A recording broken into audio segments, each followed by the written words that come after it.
Hey everybody, it's Mark Taylor-Canfield here in Seattle.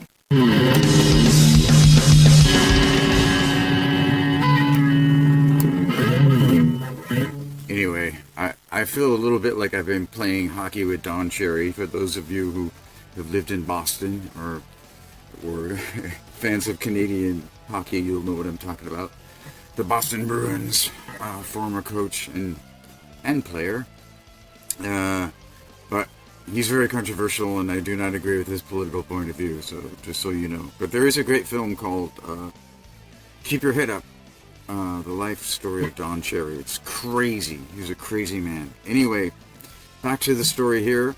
This is me in Seattle, and don't tell anyone that it's actually sunny here. Just let them think that it's always rainy here, okay? It's okay.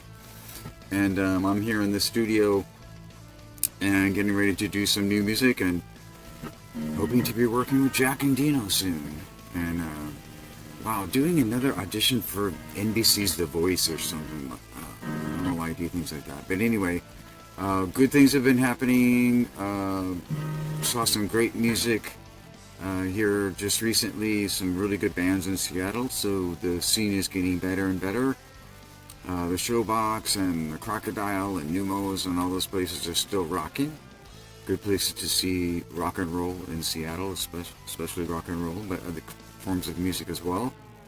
And yeah, you know, of course, there's been a lot politically going on, and locally here, our Socialist City Council member Shama Sawant, who almost single-handedly spearheaded the national $15 an hour minimum wage movement back in the day. It should be more like $30 an hour now, but you know, she is retiring from the Seattle City Council. She's going to continue to be on the national stage, no doubt. So do not be surprised if you hear more from her, because she's going to be working with the group Workers Strike Back, helping to organize Amazon employees, Starbucks, you know, and other folks around the country who deserve representation. So there you go, solidarity with the union sisters and brothers. In fact, the Washington Post was on strike yesterday.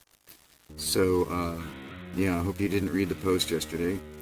But no offense, you know, to the Post. I've actually been on, I've been in the Washington Post, not as a writer, but as a subject of one of their articles when I was doing my political music, which is something we just talked about on the Jeff Santos show. So check it out.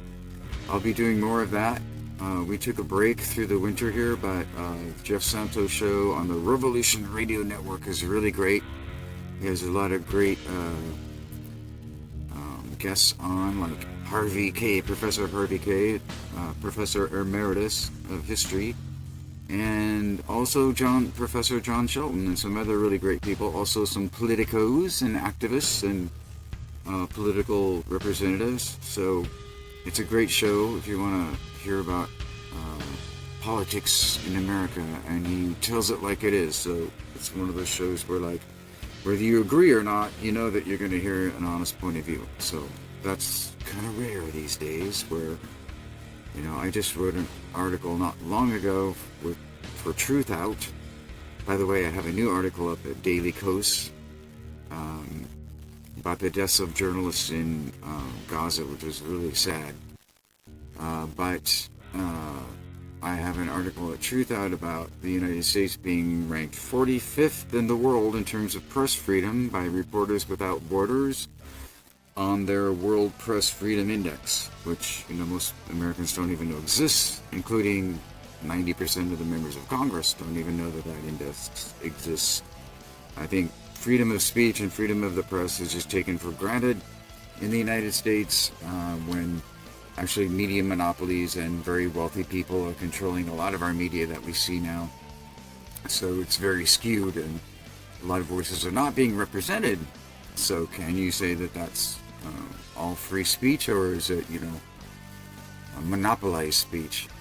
In any case, and then, you know, you add the fact that there's so much money going into politics that people are buying elections. So we have to be careful. These billionaires, they're like the new J.P. Morgans of our era. You know, there needs to be more antitrust laws, I guess. I know my representative and friend in Congress, Pramila Jayapal, would probably love to break up the IT companies, but here we go. We're up against a lot of money and a lot of political power, so we'll see what happens. We also have some very major threats to our democracy. I hope everyone is aware of that. It was great to see the boss, Bruce Springsteen, up on stage in his t-shirt saying, "Keep America Trumpless." You know, I know there's a lot of people out there who don't hate me just because I don't like Trump, but, you know, I've seen too much to know, you know, from first-hand experience that he's very corrupt, so be careful there. There was a great documentary series on the A&E put together, and it just aired again on Story TV, and it was called the Trump Dynasty, and it goes into his relationships with very wealthy people in Saudi Arabia, in Russia, and other, you know, South Korea, other parts of the world. So just be very careful. I hope that our democracy will remain strong, and we certainly don't need a dictator in this country, so no thank you. Dictators and fascism in Europe in the 1930s and the 1940s, which caused a lot of death and destruction around the world, so we don't want to see that again. America needs to be free, and that means we don't support dictators here. So this is Mark Taylor-Canfield here in Seattle. Hope you're all doing well. And I hope that you have a happy holiday season. I just wanted to let you know what I'm up to these days, and keep in touch, and I will be doing some more videos soon. So peace out, y'all. Hope you've been subscribing to my channel and appreciate what we do on the Jeff Santos show and the Tom Hartman program and my own MTC report, where I report a lot of news and cutting edge breaking news kind of stories. So I hope you're all doing well, and this is Mark Taylor-Canfield. Please go down there and click on the like button and subscribe, and we'll see you next time. This is Mark Taylor-Canfield reporting live from Seattle. Oh, by the way, I'm also Executive Director for Democracy Watch News. So once again, this nation had managed to protect its basic liberties. A wise prophet once said that eternal vigilance is the price of liberty. For liberty, freedom, and democracy are not prizes that are won by a people and put on a shelf.